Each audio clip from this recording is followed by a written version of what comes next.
Hello అందరూ good morning అండి. Welcome to my channel Sudha vlogs. వేడి వేడి idli with tomato chutney super అంటే సూపర్ ఉందన్నమాట. వేరే లెవెల్. ఇంకా మా హస్బెండ్ అయితే లంచ్ బాక్స్ తీసుకుని వెళ్ళిపోయాడు అనమాట. పిల్లలిద్దరికి టిఫిన్ పెట్టేసి నేను ఇప్పుడు తింటున్నాను అనమాట.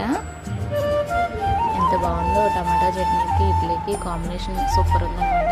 మీరు టిఫిన్ చేసారా? చేయకపోతే వెంటనే చేసేయండి. నా ఛానల్ మాత్రం సబ్స్క్రైబ్ చేయకుండా మర్చిపోకుండా ఫ్రెండ్స్, లైక్ చేయండి.